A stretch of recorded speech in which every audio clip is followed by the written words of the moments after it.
तुमच्या मनात जो काही प्रश्न असेल त्याचं उत्तर कदाचित तुम्हाला मिळालेलं नसेल, तर तुमच्या मनातल्या प्रश्नाचं उत्तर हे ज्ञानेश्वरीमध्ये आहे.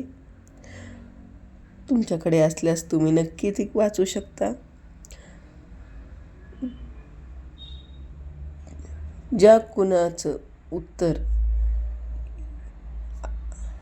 या आजच्या या व्हिडिओमध्ये असेल त्याच्यापर्यंत ईश्वर नक्की पोहोचवतील, हीच मी ईश्वरचरणी प्रार्थना करते. ज्ञानेश्वरी उघडल्यानंतर 2 मिनिटं डोळे बंद करायचे.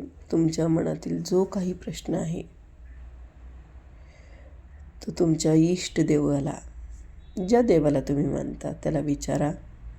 माऊलींना विनंती करा की त्यांच्या या ज्ञानेश्वरीद्वारे योग्य ते मार्गदर्शन मिळावं, अशी माऊलींना विनंती करा.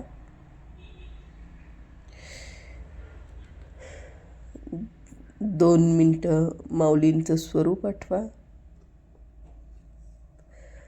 आता डोळे बंद करूनच जो काही ज्ञानेश्वरी उघडल्यानंतर उजव्या हाताचं जे पान असेल त्यामध्ये तुमचं उत्तर असेल.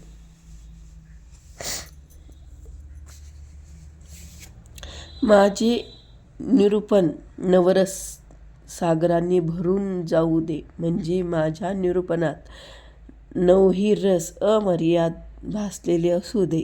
वेदांत मान्य असा सिद्धांत रूप रत्नांचे जे भांडार गृह कर व त्यातून गुडार्थाचे मोठमोठे पर्वत निर्माण कर. या माझ्या मराठी भाषेच्या भूमीत साहित्य म्हणजे उपमा, अलंकार इत्यादी सोन्याची खाणी जागोजागी निघू देत आणि सर्वत्र आत्मज्ञान विवेकरूपी वेलीची लागवड होऊ दे. संवाद म्हणजे विरोधी वाक्यांची एकवाक्यता. या संवादरूपी फळाला आश्रयस्थान होणाऱ्या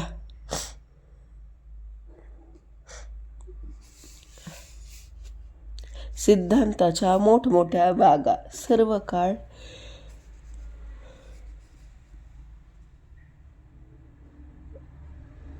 लाव, म्हणजे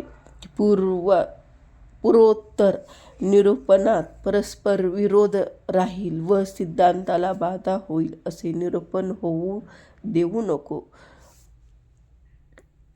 पाखंड म्हणजे श्रुती, स्मृती, पुराणे यांना सोडून असणारे विचार. ह्याच कोणी दऱ्या किंवा वितंडवादाच्या अडवाटा यांचा विध्वस्त कर.